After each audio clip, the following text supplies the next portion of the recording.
The headlights of my beat-up old pickup cut through the thick, almost ink-black darkness as I slowly crawled up the rutted forest road. Olympic National Forest in Washington state was famous for its wild beauty and impenetrable wilderness, but now, under the cloak of night, it felt more sinister than majestic. The last few miles had become an ordeal for the suspension.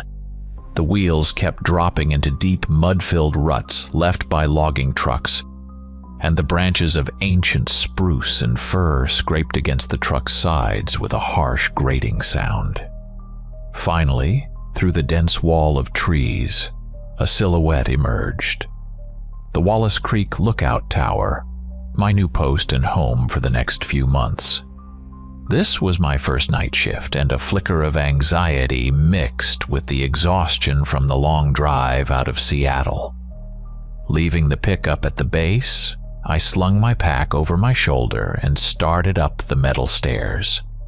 The steps echoed loudly under my boots in the night silence, and the wind grew stronger with each flight, cutting through my thin jacket. Reaching the platform at the top, I paused to catch my breath. The air was crisp and cold, smelling of pine resin and damp earth. But what struck me most was the silence. Not the usual nighttime quiet of a forest, filled with the chirping of crickets, the hooting of owls, or the distant howl of coyotes. No, this silence was dead. Absolute. As if the entire forest was holding its breath, waiting for something. Even the wind whipping around at this height seemed soundless, just chilling my skin. An unpleasant gnawing feeling started deep in my gut. Unlocking the heavy metal door, I stepped into the cabin. The space was cramped, Spartan. To the right against the wall stood a narrow cot with a thin, stiff mattress and a rumpled sleeping bag, likely left by the previous lookout. Opposite was a small kitchenette, a mini-fridge humming so quietly it barely disturbed the oppressive silence, a sink with a single faucet, and an old two-burner hot plate. Tucked in the corner was a desk with a radio, a thick observation log, and a pair of binoculars. Along the back wall ran built-in wooden cabinets painted appealing green. I jiggled the handles. Some were unlocked and held various supplies, canned goods, cleaning products, old maps. But a couple of sections were securely fastened with padlocks. What was in there, I wondered? The previous lookout's personal stuff, or official gear I didn't have access to yet? I walked over to the panoramic windows that took up most of the walls. The view was breathtaking, even at night. An endless sea of dark treetops spread out below me, disappearing into the gloom. Moonlight filtering through sparse clouds, silvered patches of the forest, creating bizarre shadows. I picked up the binoculars and did a quick scan. All quiet. No smoke, no suspicious lights. Just still, motionless trees, like statues, and the deep, impenetrable darkness between them. To chase away the drowsiness and the oppressive sense of anxiety, I decided to make some coffee. The smell of bitter instant coffee brought a little life into the cramped cabin. I sat down at the desk and opened the observation log. The last entries were made a week ago by someone named Bob Miller. Ordinary notes. Weather, wind direction, visibility, confirmation of no fires, nothing unusual. I made my first entry, trying to keep my handwriting steady, though my hand trembled slightly from the cold or maybe nerves. The coffee didn't help much. The warmth of the cabin, the monotonous hum of the fridge, and the day's stress slowly lulled me. My eyelids grew heavy. I glanced at the clock. It was around midnight. Just a short nap, I decided. An hour at most. I stretched out on the hard cot, still fully clothed, and drifted off almost instantly into a heavy, uneasy sleep, carried away by the waves of unnatural forest silence. Waking was abrupt, like a punch to the gut. I was jolted awake by a deafening, crashing sound. Bang! That echoed through the night silence and made me jump on the cot. My heart hammered against my ribs, adrenaline instantly chasing away the last vestiges of sleep. I sat up, looking around wildly in the dim cabin, lit only by the faint moonlight through the windows. What was that? The sound was powerful, metallic, coming from somewhere below or maybe right here from the tower itself. The first thing that caught my eye and sent ice water through my veins was the entrance door. The same heavy metal door I distinctly remembered latching from the inside was now wide open. It was swaying slowly on its hinges in the gusts of night wind which now rushed freely into the cabin carrying the scent of dampness and pine. And again, bang. The door hit the tower wall, but the sound wasn't as loud, not as deafening as the one that had woken me. I got up, my legs trembling slightly. First thought, the wind. A strong gust could have ripped the latch open and thrown the door wide. But I remembered the absolute stillness when I'd arrived. And the wind now, while noticeable, wasn't nearly strong enough to slam open a heavy, well-fitted door like that, especially one latched from the inside. Besides, that first awakening crash felt different. Sharper, more deliberate maybe. I went to the door, peered out onto the narrow metal catwalk encircling the cabin. Darkness and silence. Only the monotonous rustle of wind in the treetops far below. Nothing suspicious. The feeling of dead silence had dissipated slightly, replaced by ordinary night sounds, but the anxiety hadn't gone anywhere. Back inside, I grabbed the cold door handle and tried slamming it shut hard several times, attempting to replicate the sound. The door hit the frame with a dull metallic clang, but it was nothing like that deafening crash. The hinges were massive, heavy-duty, built for harsh conditions. They wouldn't allow the door to swing fast enough to make that kind of sound hitting the wall or the frame. Besides, I clearly remembered closing the latch, a simple but sturdy steel bolt. How could it have opened on its own? Puzzled and alarmed, I examined the door and lock again carefully. No signs of forced entry, no scratches or damage. The bolt slid stiffly as it should. Maybe I'd just forgotten. Too tired, distracted. But no, I was almost certain I'd checked the lock before lying down. I shut the door firmly, this time double-checking that the bolt slid securely into its slot. Stood there for a minute, listening. Silence.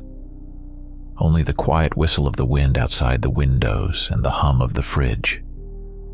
I tried to convince myself it was just a freak gust of wind, or maybe the sound of a falling tree somewhere in the forest, distorted and amplified by echoes in my half-asleep state. But the doubts remained. Something felt wrong. Returning to the cot, I couldn't sleep for a long time. Lay there with my eyes open, staring into the darkness and listening to every rustle. The image of the open door and the unexplained crash kept replaying in my head. Eventually, exhaustion won, and I drifted off again. But this time it was even lighter, more anxious, as if part of me remained on high alert, waiting for the next disturbance of this unnatural peace. The clock on the wall showed just after 3 a.m. It couldn't have been more than 20 minutes before I was jolted out of my doze again. This time the sound was different. Not a deafening crash, but rather a series of short, sharp impacts or scrapes. Thump thump. Scorch. Thump. The sound was muffled, as if something was scratching or tapping on metal or wood, but not from outside, somewhere inside the tower. I instantly sat up on the cot, heart pounding again. First, I looked at the door, tightly shut, latch in place. So the source of the noise was here, in the cabin. Thump. Scorch. The sound repeated, clearer this time. It seemed to be coming from the kitchenette area. I slid quietly off the cot, trying not to make a sound. Grabbed the heavy flashlight I kept nearby, standard issue for places like this. Switching it on, I aimed the beam towards the kitchen. Everything looked normal. Sink, hot plate, closed cabinet doors under the counter. Nothing had fallen. No appliances were running. The fridge hummed its quiet tune. Maybe a mouse? Or a rat? Common in old buildings out in the woods. I moved closer, listening. The scratching stopped. I slowly opened one of the cabinet doors under the sink. Inside a trash can, some cleaning supplies, empty. Opened the other pots, pans. Nothing there either. There was one more cabinet, slightly apart, next to the fridge. The one where the canned goods and dry food were stored. I reached for the handle, and at that very moment, a sound erupted from inside the cabinet that made the hair on my neck stand on end. It wasn't just a squeak or a screech. It was a piercing, high-pitched, almost mechanical shriek that devolved into a kind of gurgling snarl. Utterly inhuman, unlike any animal sound I knew. It sliced through my ears, frayed my nerves, making me recoil and nearly drop the flashlight. My heart plummeted, then hammered as if trying to escape my chest. What the hell was that? For a few seconds I stood frozen, paralyzed by terror, listening to the silence that followed the awful sound. From the cabinet came some rustling, quiet scratching. Fear warred with the need to find out what was in there. With a trembling hand, I grabbed the handle again and yanked the door open. The flashlight beam caught a pair of beady, shining eyes staring back at me in fright. It was a raccoon. A normal, fairly large raccoon that had somehow managed to get inside and was now huddled against the back wall amidst cans of beans and bags of grain. Seeing me in the flashlight beam, it let out another sound, this time more of a frightened, angry screech mixed with a hiss. Yes, the screech was unpleasant, sharp, but nowhere near the blood-curdling shriek I'd heard moments before. Could it have made that sound? Out of fear? Before I could process it, the raccoon shot out of the cabinet like an arrow, darted between my legs, and scrambled under the cot. I pointed the flashlight beam there. The creature huddled in the farthest corner, ears flat, baring its teeth menacingly. Well, at least the source of the scratching and rustling was found. But that scream. Could raccoons really make that kind of noise? I'd never heard anything like it. It took me 10 minutes to evict the unwelcome guest. I carefully moved the cot, armed myself with a broom, and gently nudged the raccoon out of its hiding place. It darted to a slightly open transom window, apparently how it got in, deftly scrambled up the wall and vanished into the night. I shut the window tight, checked the others. Then I returned to the kitchen cabinet, cleaned up the spilled grain, and counted the cans. Everything was there, aside from the minor mess. I sat on the edge of the cot, trying to calm my racing heart. A raccoon? Just a scared raccoon. It was scratching, tapping, trying to get out or get to the food. And probably that horrifying shriek. That must have been it too. Just extreme fear. Yes, that had to be it. I desperately wanted to believe it. The tension eased slightly, replaced by exhaustion and mild irritation at the nocturnal visitor. I looked at the clock again. Almost 4 a.m. Still several agonizingly long hours until dawn. After the raccoon was gone, silence descended on the tower and the surrounding forest once more. But it wasn't the peaceful quiet that usually precedes dawn in the woods. It was that same oppressive, unnatural silence I'd noticed upon arrival. Absolute. As if someone had hit the mute button for the entire world outside. Even the faint whistle of the wind outside the windows had ceased. There was no chirp of night insects, no rustle of leaves, no sound of a falling pine cone. Nothing. Only the steady, almost inaudible hum of the fridge inside the cabin and the thumping of my own heart in my ears. The silence was crushing, sparking irrational anxiety. It felt like the entire forest had frozen, holding its breath, watching me, a lone man in a glass cage high above the earth. I went to the window, peering into the pre-dawn gloom. The darkness was starting to thin slightly, taking on a grayish-blue hue, but visibility was still terrible. Trees stood like motionless black cutouts, as if carved from cardboard. Not the slightest movement, not a sound, as if nature itself had died, or hidden. Weariness washed over me again like a heavy weight. I went back to the cot but didn't lie down, just sat, leaning my back against the cold wall and closed my eyes, trying to gather my thoughts. The raccoon, the open door. Maybe I was just overtired, stressed about the first shift, and my imagination was running wild? Entirely possible. Isolation, especially at night, can play tricks on the mind. I tried to convince myself of that, clinging to rational explanations. My eyes kept closing on their own.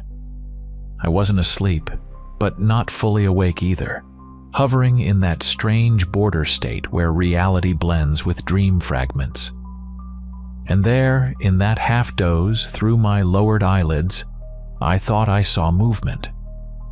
Right outside the window, on the narrow metal catwalk encircling the tower, a shadow flickered, a dark silhouette against the slightly lightening sky. Tall, lanky, wrong. It was just standing there beyond the glass, motionless.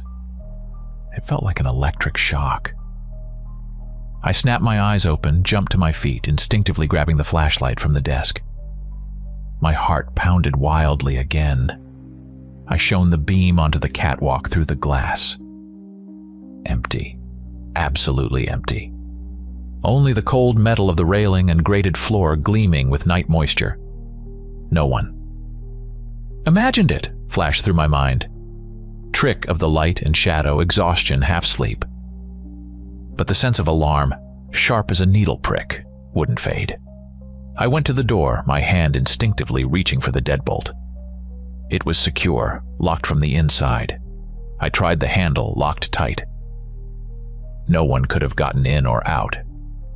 I circled the cabin again, checking every corner, illuminating dark patches with the flashlight. Nothing. Everything was in its place. The silence remained unbroken, thick as jelly. I returned to the window, staring at the spot on the catwalk where I thought I'd seen the silhouette. Nothing. Just emptiness and the pre-dawn gloom. But I couldn't shake the feeling that someone had been there. Something standing right outside the glass, watching me. The image of the dark, misshapen figure wouldn't leave my head. It had felt too real for a dream fragment. I rubbed my temples, trying to dispel the illusion. Need to hold on. Dawn is coming. Just have to wait for dawn. But the night felt endless, and the oppressive silence and the memory of the dark figure outside the window made the wait almost unbearable. The feeling of isolation and vulnerability became almost physical. I was alone, high above the ground, in the heart of a vast, silent forest, and something inexplicable and frightening was happening around me. The sense of vulnerability morphed into outright fear. I needed to contact someone, report the strange occurrences, or at least just hear a human voice. Ranger Station Myers Falls was 30 miles away, but the radio should have worked. I went to the desk, picked up the microphone of the old radio set, keyed the mic. Wallace Creek Tower calling Myers Falls Station. Over. The response was just loud, irritating static. I tried again, adjusting the frequency slightly. Myers Falls, this is Wallace Creek. How copy? Over. Static, and through it, something else. Not just interference. Strange rustling, intermittent breathing, and then a low guttural sound like a growl. It was quiet, barely audible, but it sent a chill down my spine. The sound was clearly not mechanical in origin, as if someone or something was breathing and growling right into the microphone on the other end. I released the transmit button, and the speaker returned to steady static. Tried calling again. Silence. Complete silence. The connection was totally gone. Panic began to claw at my throat. I was cut off, alone. In this tower, in the middle of a forest where something inexplicable and terrifying was happening. I had to check outside again, more carefully. I grabbed the powerful flashlight and stepped out onto the catwalk. The cold air hit my face, clearing my head slightly. The silence was still oppressive, but now it was mixed with my own heavy breathing. I shone the beam downward, slowly scanning the perimeter at the base of the tower. Dense undergrowth, tree trunks, moss-covered rocks. Everything looked normal. I swept the beam further into the woods, trying to pierce the thick veil of branches and darkness. And then I saw it. At first, just a dark patch between the trees, something massive, motionless. I focused the beam on it. It was large, much larger than a human, and hunched, as if crouched low to the ground. The figure was dark, almost black, blending with the forest shadows. My heart stopped. I stood stock still, afraid to breathe, afraid to scare it away or attract its attention. And then it moved. Slowly, as if with great effort, the figure began to straighten. It wasn't an animal, not a bear, not an elk. It rose onto 2 legs, but its proportions were wrong, monstrous. Long, bony arms ending in huge claws that glinted in the flashlight beam. Powerful legs bent at unnatural angles. Its head was lowered, covered in dark, matted fur or hair. But I caught the glint of eyes reflecting my light. The creature straightened to its full height, incredibly tall, almost brushing the lower branches of the trees. And then it made a sound. A short, low, guttural growl, full of menace. There was something simultaneously animalistic and human in that sound, as in the figure itself, and the combination was particularly chilling. It turned its head towards me, and for a moment I thought I saw distorted yet vaguely human features beneath the matted fur, an elongated snout with a row of sharp teeth, and then it was gone, not ran, not hid. It simply stepped back into the deep shadow between 2 enormous fir trees and vanished into it, as if it had never been there. I remained standing, gripping the flashlight with whitened knuckles, unable to move. The air around seemed to thicken, filled with primal terror. I don't know how long I stood there staring at the spot where the monster had just been. Finally, trembling all over, I forced myself back into the cabin. Need to lock up, barricade myself in.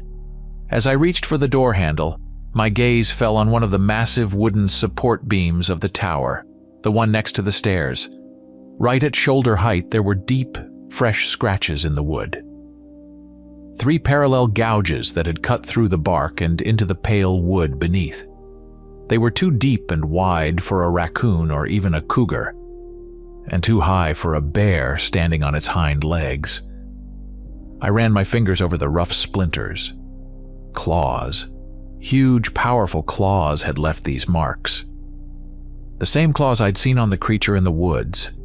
It had been here, it had tried to climb up. That first crash, the open door, that was it.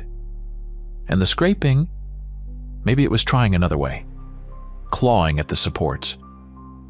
Cold sweat broke out on my forehead. Everything fell into place, but that only made it more terrifying. This wasn't just a lost animal or a trick of my imagination. Something monstrous inhabited this forest, something capable of undoing a latch, capable of making inhuman screams, something with features of both man and beast. All the stories I'd heard about these deep woods, all the local legends about strange creatures, now they seemed terrifyingly real. And that reality was trying to get to me. Werewolf. The words surfaced in my mind unbidden, chilling me to the bone. I was trapped at the top of the tower, while down below in the darkness a creature from nightmares prowled. Time dragged agonizingly. Every click of the cooling tower metal, every distant snap of a twig in the forest made me jump. The silence was no longer just oppressive. It felt hostile, pregnant with lurking danger. I sat on the floor, back against the wall, away from the windows, clutching the heavy flashlight like the only weapon I had. In one of the unlocked cabinets, I found a flare gun, a bright red plastic pistol with several cartridges. Not much protection against what I'd seen in the woods, but it was better than nothing. I placed it beside me on the floor, checking the mechanism with a trembling hand. The clock showed just past 5. The sky in the east was just beginning to lighten, turning pale, sickly shades. Dawn was near, but felt impossibly far away. And then the silence was shattered by a howl.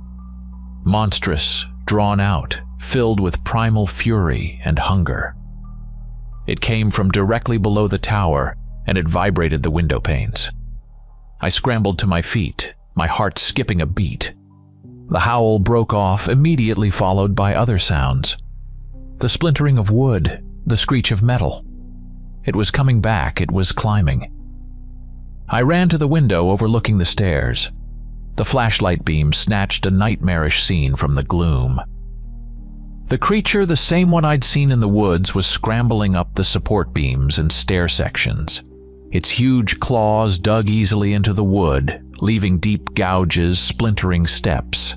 It moved with an unnatural spider-like agility, rapidly closing the distance to the platform. Its dark silhouette against the lightening sky seemed like a nightmare made manifest. A low, menacing growl accompanied its every upward surge. Panic seized my throat in an icy grip. It was close now, just a couple of flights below the catwalk. There was nowhere to run. I jumped back from the window, grabbed the flare gun. My fingers fumbled, but I managed to cock it and load a cartridge. Red distress. That's exactly what this was. A deafening crack. The creature smashed through part of the catwalk railing, and its enormous dark-furred paw with monstrous claws landed on the metal decking. Then its head appeared. Elongated snout full of sharp teeth, hate-filled eyes staring right at me through the glass. No time to think. I raised the flare gun, barely aiming, and pulled the trigger, pointing it straight at the beast's face as it loomed over the railing. There was a deafening bang, almost like a shotgun blast. A brilliant, blinding flash of red fire hit the target squarely. The cabin was momentarily bathed in crimson light, and immediately following the flash came a horrific, blood-curdling roar, a roar of unbearable pain and fury. It was louder and more terrifying than anything I'd heard that night. The creature recoiled, pawing at its face. Through the glass, I saw its fur smoldering, saw it shaking its head blindly. The flash had blinded it, and the charge had clearly inflicted a painful burn. It lost its balance, claws scraped hideously across the metal, and with a dull, heavy thud, it plummeted downwards. I heard the crack of breaking branches and then a receding howl of pain and rage fading into the distance. It was retreating, stumbling and crashing through the undergrowth, clearly wounded and blinded but alive. I stood in the middle of the cabin, stunned, the smoking flare gun in my hand. Adrenaline surged through my nerves, my hands and legs shaking so badly I could barely stand. I ran to the door, made sure the bolt was secure, then shoved the heavy table in front of it, a flimsy barrier. But it offered some small sense of security. I spent the rest of the night huddled on the floor, listening to every sound from outside. but nothing else happened. Only the gradual return of the normal forest sounds. A distant bird call, the rustle of the wind. When the first rays of sun finally broke through the treetops, flooding the cabin with golden light, the forest outside looked almost peaceful, deceptively calm. Only the broken railing on the catwalk, the deep scratches on the support beams, and the splintered steps served as reminders of the night's horror. Gathering my courage, I carefully climbed down. The ground at the base of the tower was churned up. I saw them immediately, huge, deep prints, unlike any bear or wolf tracks. Impressions of monstrous claws were pressed into the damp earth. And nearby, on the moss and fallen needles, were dark stains. Thick, almost black patches of dried blood. It's blood. I stood there, looking at the tracks, and cold terror mixed with a strange, grim satisfaction that I had survived.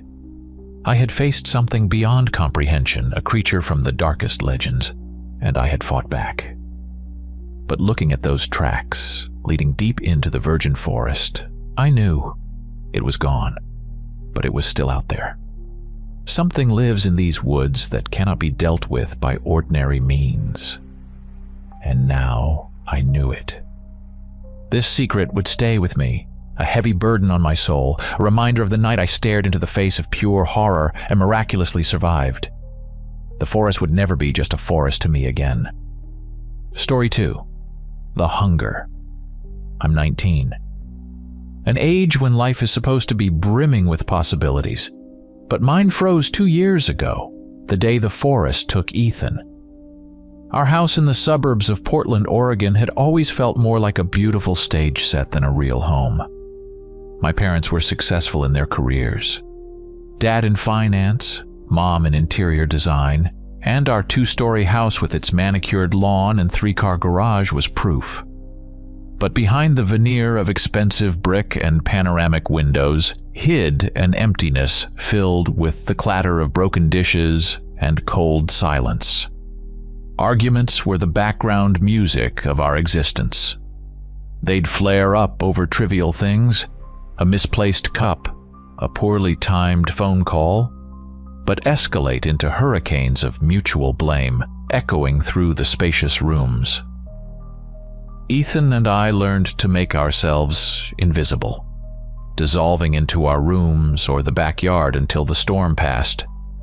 He was 2 years younger than me, but sometimes it felt like he understood more. His quiet observation and calm demeanor were an anchor in our family's tempest. It got particularly unbearable before that fateful trip.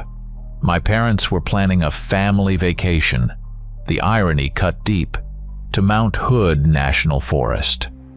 A week in a rented cabin, forced smiles, shared dinners accompanied by simmering resentment. The anticipation of this farce was suffocating. The fight that erupted 2 days before we were supposed to leave was especially ugly. Shouts echoed. Doors slammed. Ethan and I sat on the back porch steps, staring at the perfectly trimmed lawn, feeling like strangers in this house, in this family. The air crackled with tension. It was then that one of us had the idea, let's escape first. Not as a protest, more out of exhaustion and desperation. Escape to the same forest, but on our own terms, without parental supervision and their endless drama. We decided to leave our phones behind on the kitchen counter, a silent rebuke they probably wouldn't even notice until we got back. What happened next is something my brain refused to accept for a long time. Years of therapy, sessions with Dr. Ramirez, his gentle voice guiding me through the fog of amnesia. At first, there was only emptiness. A black hole where those days in the forest should have been. I remembered the parents' fight, our decision to leave, Ethan's excitement as we packed our backpacks, stuffing in sleeping bags, some food, and flashlights. And then, nothing. Darkness. The next clear memory is a hospital room, the smell of antiseptic, and my parents' faces twisted with a grief that felt alien, not mine. Dr. Ramirez called it a defense mechanism. My brain blocked the trauma to save me. But fragments of memory gradually started to surface, sharp and painful. Nightmares where I saw distorted shadows among the trees, heard inhuman howls, flashbacks hitting suddenly, icy terror paralyzing my body, the smell of blood and pine needles, Ethan's wide, unseeing eyes, and the guilt, all-consuming, sticky like resin, guilt for being there, for surviving, for not being able to help, for climbing that damn tree and just watching. Slowly, from the wreckage of nightmares and agonizing therapy sessions, a figure began to emerge. Something ancient, malevolent, drawn from the darkest Native American legends. A creature of hunger and ice, haunting the northern forests. The Wendigo. The image of this monster stalked me. It lurked in old folklore books I began devouring, in chilling stories on forgotten internet forums, in the whispers of those who claimed encounters in the remote wilderness from Minnesota to Oregon. The more I learned, the stronger the certainty grew. It wasn't a random predator, not a figment of my traumatized imagination. It was it. And it took my brother. Along with this certainty, another feeling grew, displacing fear and grief, a cold, quiet rage. The desire to go back, the desire to find this creature, the desire to make it pay. Justice? No, the word felt too small, too human for that evil. It was a thirst for revenge, pure, distilled, searing, revenge for Ethan. And perhaps the only way to silence the voice of guilt that whispered relentlessly in my head. We stood on the shoulder of US 26, the highway leading towards Mount Hood, trying to look like ordinary hikers waiting for a ride. The sun wasn't high yet, but the morning air was already warm, smelling of dust and hot asphalt. A yellow cab with a logo on the windshield pulled up almost silently. The driver, a middle-aged man with a tired face, glanced briefly at our backpacks, but asked no questions. The ride passed in silence. I watched out the window as cityscapes turned into suburbs, then into dense forests pressing right up against the road. Ethan fidgeted in his seat, his eyes shining with the thrill of adventure. For us, this was the first real escape, a breath of freedom from the suffocating atmosphere at home. We asked the driver to drop us off near an unmarked trail leading deep into the national forest, far from official campgrounds and tourist routes. He shrugged, took our cash payment, and drove off, leaving us alone with the silence and a wall of giant Douglas firs and western red cedars. Finding a suitable campsite wasn't hard. A small clearing surrounded by trees, with a fire pit left by previous campers. We pitched the tent, old but reliable dads from way back. Clumsily but enthusiastically, we gathered firewood. Evening descended quickly, painting the sky in shades of purple and orange. The campfire crackled cheerfully, pushing back the encroaching twilight.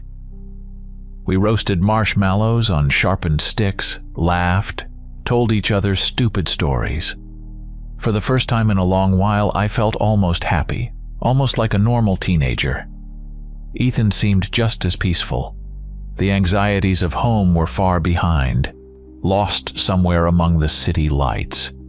When the embers began to fade and the night chill started seeping under our jackets, we climbed into the tent, into our sleeping bags. The forest around us was alive with its own sounds. The rustle of leaves, the snap of twigs, the distant hoot of an owl. These sounds were soothing, and I drifted off to sleep. Waking was abrupt, like a blow. An instant awareness. Something was wrong. The tent was cold and empty beside me. Ethan's sleeping bag was unzipped and vacant. Outside, near the dying embers of the fire, I heard quiet conversation. Ethan's voice, and someone else's. Unfamiliar, yet strangely familiar at the same time. My heart hammered in my chest, an icy lump forming in my throat. I carefully unzipped the tent flap and peered out. The gray pre-dawn sky barely illuminated the clearing. Ethan stood with his back to me, facing the fire pit, and across from him, a figure. In silhouette, height, clothing, it was an exact copy of me, my jacket, my jeans, my hair. I froze, unable to move or make a sound. The figure slowly turned its head, and the moment its gaze met mine, the illusion shattered. The facial features distorted, blurred, like a reflection in a warped mirror. The skin turned an ashen gray, the eyes sunk into dark sockets. The mouth stretched into an inhuman grin, revealing rows of sharp, needle-like teeth. Limbs elongated, becoming unnaturally thin and long, ending in black claws. The creature emitted a low, guttural sound like the crackling of breaking ice. It moved with impossible speed, not towards me, towards Ethan. He spun around at the sound, his face contorting with terror and disbelief. He screamed, a short, choked-off cry, and I couldn't move. Instinct, ancient, animal fear paralyzed me. Instead of rushing to help, I stumbled backward, tripped, and mad with terror, scrambled for the nearest tree. A huge, ancient fir. Clawing at the bark, scraping my hands raw, I climbed upward like a cornered animal. Only when I reached a thick branch, maybe 15 feet off the ground, did I dare to look down. What I saw burned itself into my memory forever. The monster, tall, emaciated, with impossibly long arms, bent over Ethan's body. The sounds of tearing flesh, the crunch of bone. I saw everything. Saw his lifeless, wide-open eyes staring up at the gray sky. Saw the blood spreading in dark pools on the forest floor. I sat on the branch, shaking uncontrollably, unable to look away, unable to scream, unable to breathe. The world narrowed to that clearing of horror. I spent the rest of the night in the tree. The monster vanished as suddenly as it had appeared, melting into the forest shadows. But Ethan's body remained below, a silent testament to the nightmare. The cold seeped into my bones, but I couldn't climb down. Fear was stronger. I stared at the stars, at the slowly lightening sky, at my brother's still form, my mind teetering on the edge of madness. With the first rays of sun, uncontrollable shaking started. Exhaustion, shock, and terror mixed into a volatile cocktail. I was barely coherent when I heard voices. Real human voices? 2 men in camouflage, hunters or hikers, emerged into the clearing. Their faces twisted in horror at the scene below. One of them looked up and saw me in the tree. Their shouts, the commotion, their attempts to talk to me, it all reached me as if through thick water. I only remember being helped down, being wrapped in a blanket, someone talking on a radio about rescue crews and police. And then darkness again. Blessed darkness. Ethan's death became the fissure that finally shattered our family. The loud arguments stopped, replaced by something worse, icy silence. My parents no longer yelled at each other. They simply stopped acknowledging each other's existence. And mine. The house, once filled with tension, now echoed with emptiness. They found a new way to cope with grief escape. Endless trips began. A business conference in Chicago, a restorative vacation in Europe, a visit to distant relatives on the East Coast. They left separately or together, leaving me alone in the huge, echoing house. Money on a card, a full fridge. The material care was impeccable. But emotionally, I was an orphan with living parents. Coming home from school, I'd wander the empty rooms where every object reminded me of Ethan, of what we'd lost. The silence was crushing, maddening. Sometimes I thought I heard his laugh from the next room or footsteps on the stairs. But there was always only emptiness. Sessions with Dr. Ramirez became my only outlet. His office, with its soft couch and dim lighting, was an island of safety in my collapsing world. At first, talking was unbearable. The memories of the forest were locked behind a thick wall. I could talk about my parents' fights, my guilt over running away, but the actual moment of Ethan's death remained a black spot. Dr. Ramirez was patient. He didn't push, just listened, asked questions, helped unravel the knot of pain and fear. Gradually, the wall began to crack. First came the nightmares, vivid and brutal. Then, sudden flashbacks during the day. The image of the monster's distorted face. The sound of breaking bones, Ethan's vacant stare. Each recovered memory felt like a stab wound, but with each stab, the fog lifted. I started remembering details. The creature's unnatural speed, its ashen skin, long claws, the smell of rot and cold that emanated from it. And I became increasingly convinced this wasn't just an animal or a product of my shock. It was the Wendigo. The legend had come to life and taken my brother. I immersed myself in research. Libraries, university archives, the darkest corners of the internet. I read everything I could find about the Wendigo. Anthropological studies, collections of Native American folklore, reports of unexplained disappearances in northern forests, chilling eyewitness accounts on paranormal forums. The legends varied in details, but the core remained the same, a cannibalistic spirit, born of hunger and desperation, capable of mimicking voices and changing shape, incredibly strong and nearly invulnerable. They said it could only be wounded or killed by silver or fire. Some sources mentioned the need to destroy its heart to prevent regeneration. This information didn't scare me. On the contrary, it gave me strength. Fear and grief began to transform into a cold, calculating fury. The guilt never disappeared, but now it fueled a new purpose. I couldn't bring Ethan back. I couldn't fix the past, but I could get revenge. Kill the thing that had destroyed my life. The thought of revenge became an obsession. It filled the void left by my parents and my grief. I started preparing. Physically, long runs in the morning, strength training in the basement while the house was empty. I had to get stronger, tougher. Mentally, I replayed the scene of Ethan's death over and over in my head, forcing myself to view it not with fear but with hatred. I studied maps of Mount Hood National Forest, trying to pinpoint the exact location of our campsite, and I began gathering weapons. Conventional firearms might be useless against such a creature. I needed a specific approach. I found my dad's old point .357 Magnum hunting revolver. He rarely used it. Through shadowy websites, I ordered custom-made silver bullets.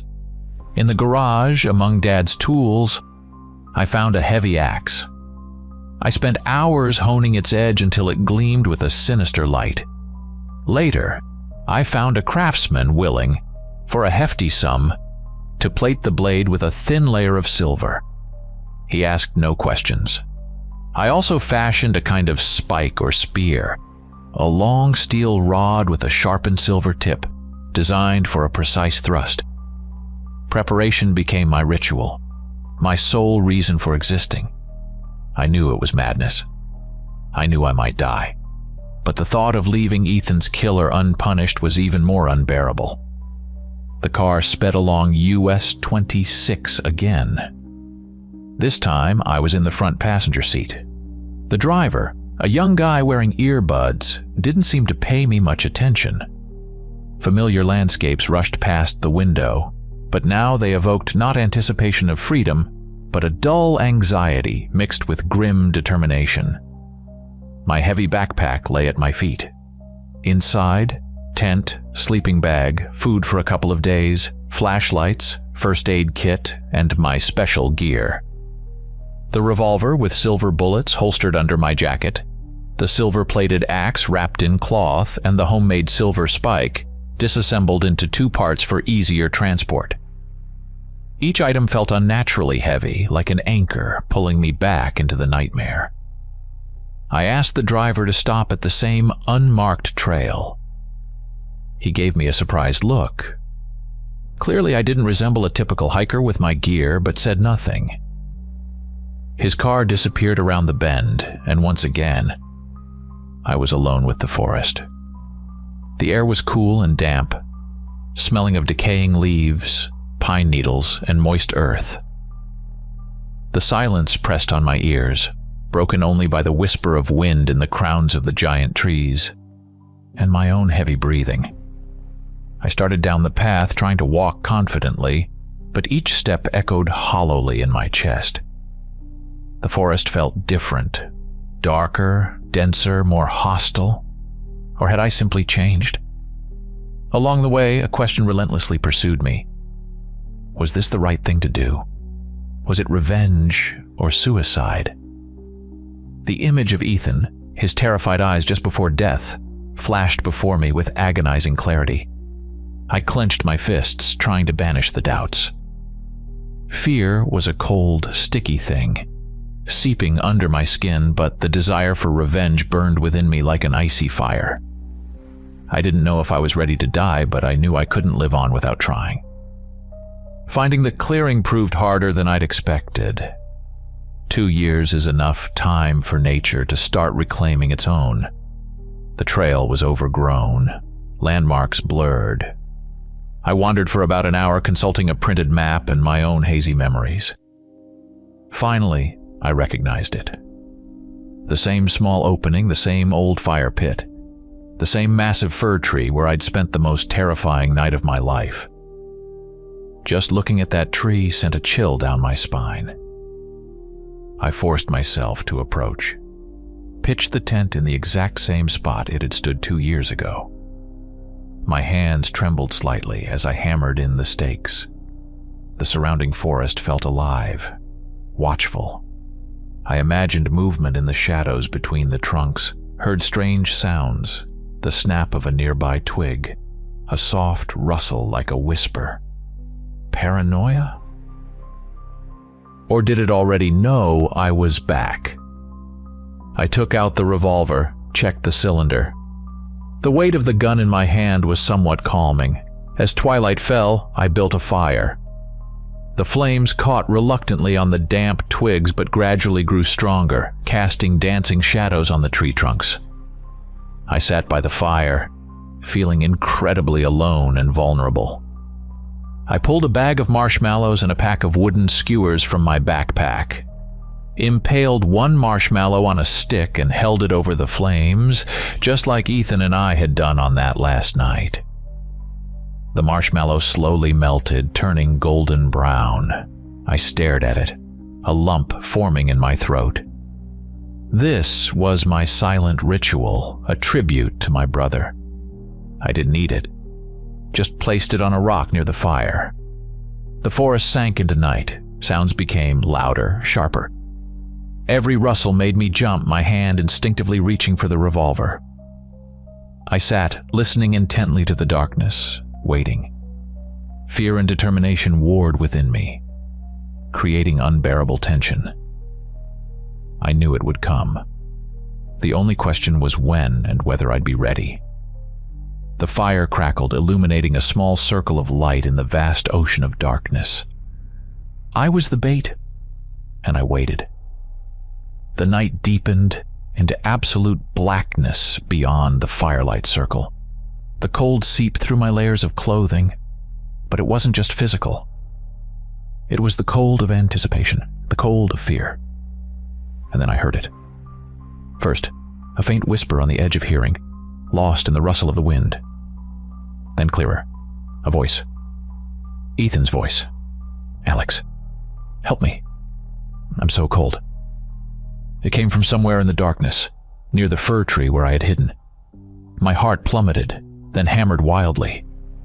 I scrambled to my feet, hand gripping the revolver. The firelight flickered, distorting shadows, playing tricks on my perception. From the gloom, a figure slowly emerged.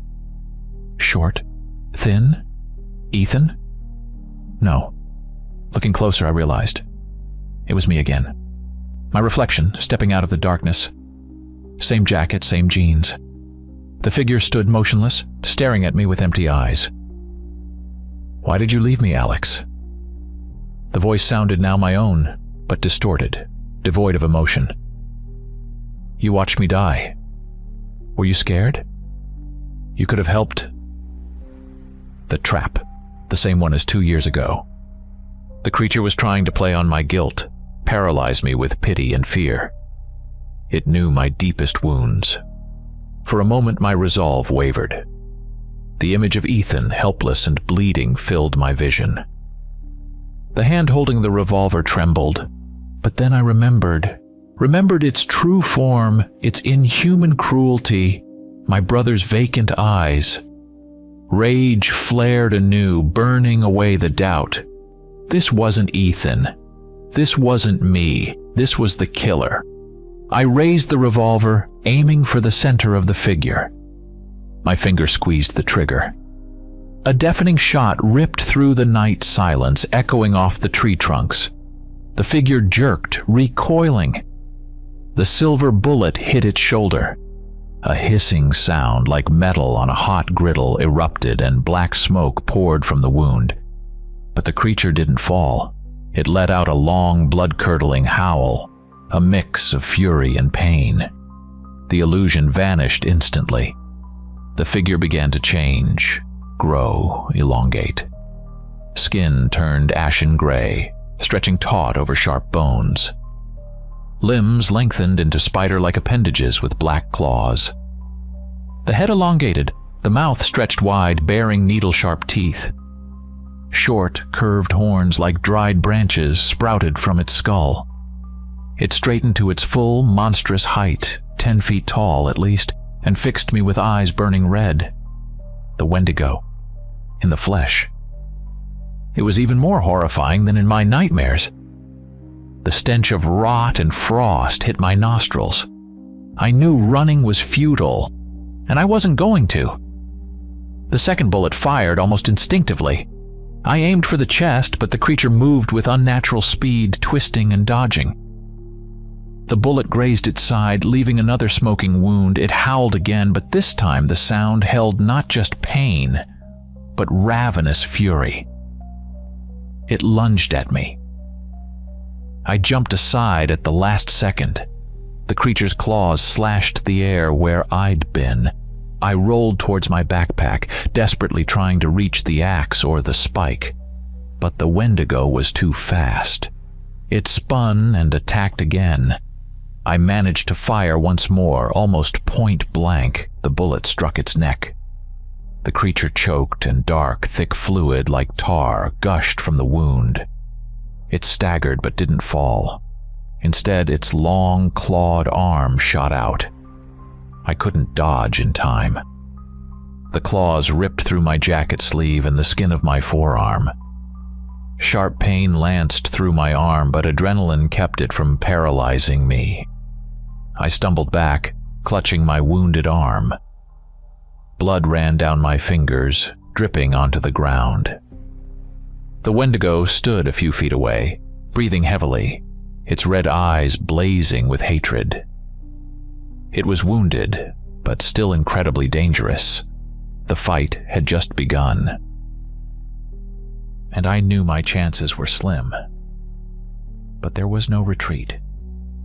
Behind me lay only the memory of Ethan and the void of a ruined life. Blood from my wounded arm dripped onto the forest floor, mixing with pine needles and dirt.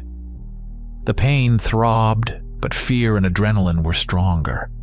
The Wendigo, staggering from its wounds but still filled with rage, moved slowly towards me. Its long limbs moved jerkily, unnaturally, like a broken marionette.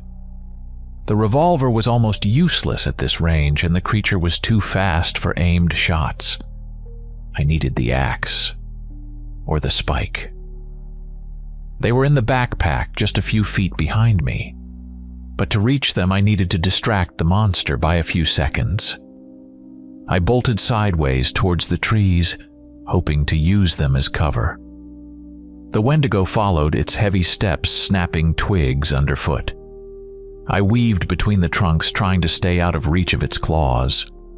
The forest became a terrifying labyrinth. I heard its ragged breathing behind me, felt its icy presence. I tripped on a root, fell hard. Whirling around, I saw the creature looming over me, its fanged maw gaping. I fired blindly, the last bullet in the cylinder. It hit somewhere in its gut.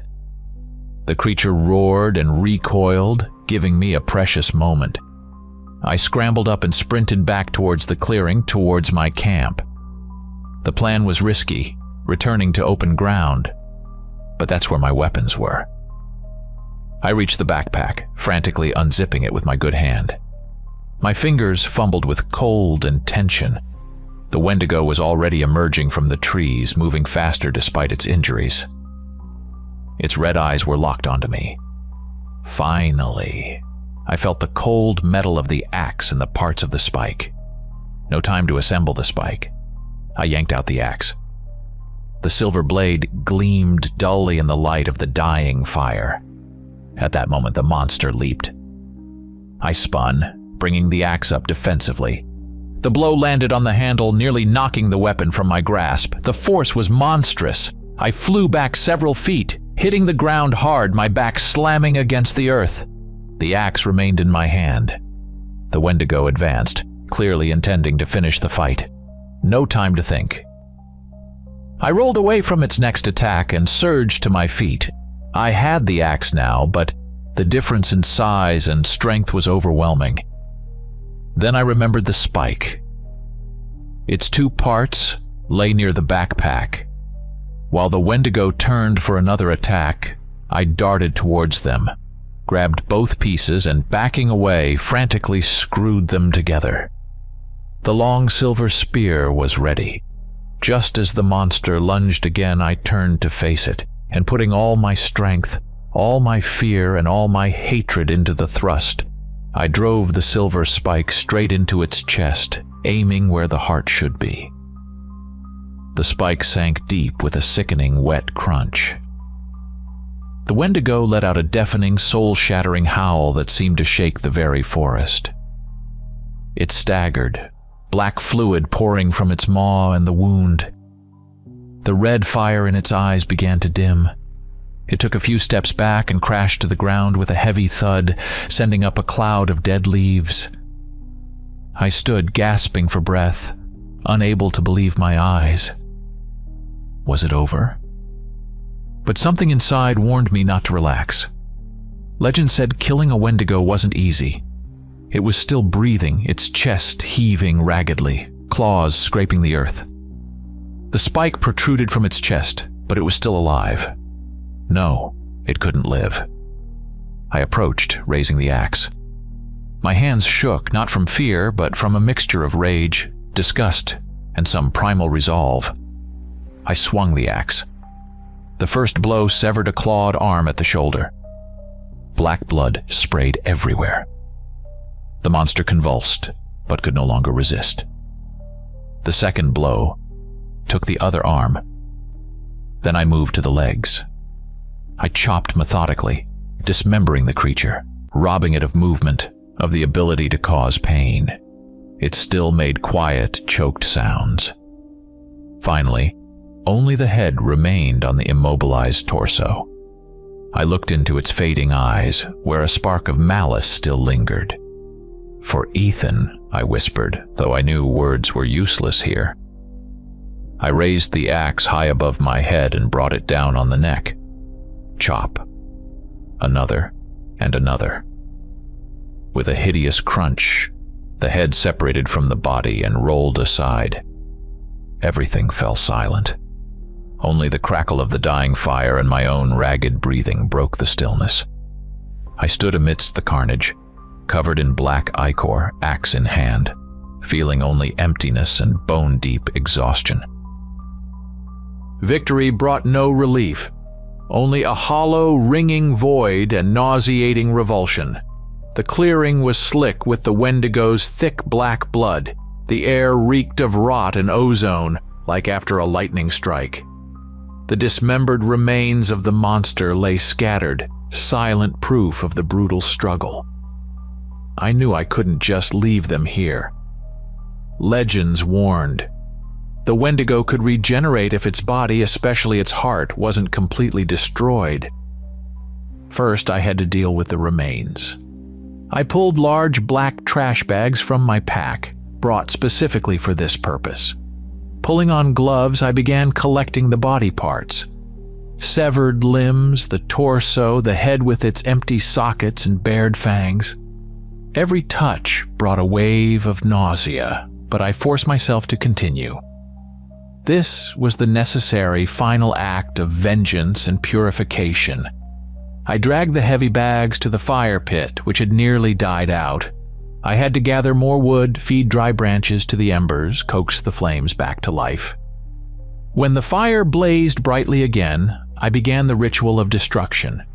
One by one, I threw the bags into the flames. The plastic melted, then the contents ignited. The fire eagerly consumed the monster's flesh, hissing and crackling. Thick, black, suffocating smoke rose into the air, carrying the unbearable stench of burning meat and something else. Something alien that turned my stomach. I stood by the fire, watching the evil that took my brother turn to ash. It took hours. I kept adding wood, ensuring the fire didn't die until the last piece was incinerated. The most crucial part remained: the heart. Before tossing the headless torso into the fire, I had pulled the spike free and felt inside the chest cavity for something dense. Something that pulsed with a faint, fading life even after the body's demise. That was it. Carefully using my knife and gloves, I extracted it. It was the size of a human fist, dark, almost black, with bluish vein-like traceries. It felt cold to the touch and quivered faintly in my hand. According to some legends, it had to be crushed and encased in silver. I took out a small, pre-prepared silver container, more like a box with a tight-fitting lid. Placing the heart on a flat rock, I struck it with the flat side of the axe head. It resisted, hard as stone. It took several powerful blows before it finally shattered into several ugly, smoking fragments. I quickly gathered them and placed them inside the silver container, snapping the lid shut tightly. I couldn't stay in this forest any longer. Every rustle, every shadow felt like a threat. Gathering my remaining belongings, tent, sleeping bag, axe, and the container with the heart, I started back towards the highway.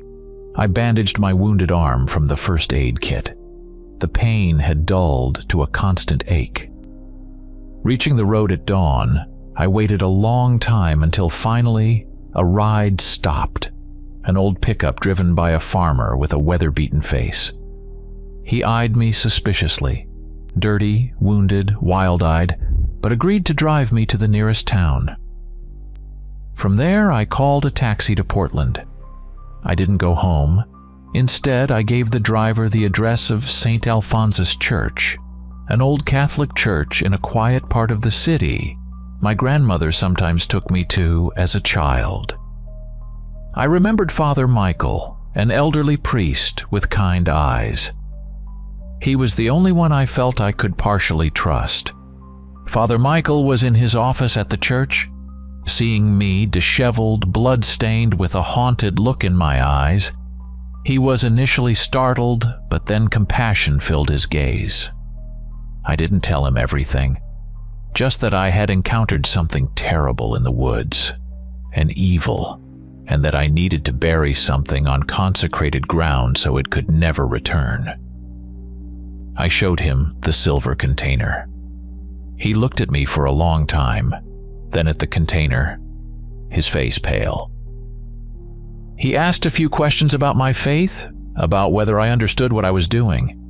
I answered as best I could, avoiding the gory details. Finally, he nodded. Late that evening, when the church was empty, He led me out to the small cemetery behind the building. He handed me a shovel. I dug a shallow hole myself beneath an old maple tree. Father Michael recited a short prayer in Latin, sprinkled holy water into the hole. I lowered the silver container into the earth and quickly covered it, tamping down the soil. When it was done, I felt an invisible weight lift from my shoulders. The Wendigo was dead. Destroyed, buried, the ritual was complete. Returning home near dawn, I expected the usual empty, echoing house. But both my parents' cars were in the driveway. My heart skipped a beat. They were home, unexpectedly. I slipped in through the unlocked back door, trying to be as quiet as possible. But they were already in the kitchen. Mom sat at the table, staring into a cup of cold coffee. Dad stood by the window, looking out at the backyard. They looked tired, older. For the first time in ages, I saw not irritation or detachment on their faces, but worry.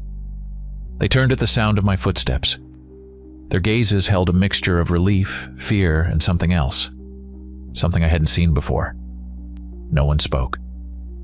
Mom silently stood up, came over, and just hugged me. Tightly, desperately. Then Dad approached and put a hand on my shoulder. His touch lacked its usual condescension, holding only heavy weariness and silent support. We sat down at the kitchen table. The silence was no longer cold and hostile. It was tense, but filled with unspoken emotions. I couldn't tell them the truth. Couldn't describe the forest's horror, the monster, the battle, the blood, the ritual of destruction. They wouldn't believe me. Or worse, they'd have me committed. But I could talk about something else. About my loneliness. About how empty this huge house felt without them. About how I hated their trips. Their escape from reality, from me, from the memory of Ethan. The words tumbled out haltingly, full of pain and old resentment. I talked about feeling abandoned, how their arguments and then their silence had destroyed not only their marriage but what was left of our family after Ethan died. I accused them of leaving me alone to deal with a grief too immense for a teenager. I expected defensiveness, excuses, maybe even anger. But they listened silently. Tears glistened in Mom's eyes. Dad stared at his hands on the table. When I finished, a long pause hung in the air. Then Mom hugged me again, whispering apologies. Dad sat beside me, his hand still on my shoulder. He spoke quietly, admitting they had been wrong, that they'd gotten lost in their own grief and hadn't seen mine, that they hadn't known how to help me or themselves and had chosen the easiest but most destructive path escape. For the first time in 2 years, we talked. Not yelling, not blaming, just talking.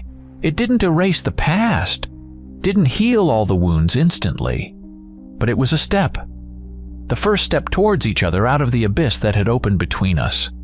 Later, lying in my own bed, I felt an incredible exhaustion, but also a strange semblance of peace. The nightmare was over. The monster was dead. Revenge was complete. Closing my eyes, I suddenly felt a light, almost imperceptible touch on my shoulders, as if someone's supportive hands rested there. Ethan.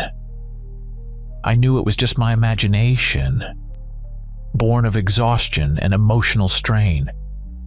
But in that moment, I wanted to believe it was him, that he knew, that he approved, that he forgave me for my fear in the tree. The sorrow of his loss hadn't vanished. It would forever be a part of me, a scar on my soul. But now, it wasn't mixed with burning shame and paralyzing fear. I had avenged him. I had survived. And now, maybe, I had a chance at a future. Not the old life, no. That life was irrevocably destroyed. But a new one. A life where we could try to piece together the fragments of our family, learn to live with the past, and move forward. The road would be long, likely requiring years of therapy. not just for me, but for all of us. But for the first time in 2 years, I didn't just see darkness ahead. I saw a glimmer of hope,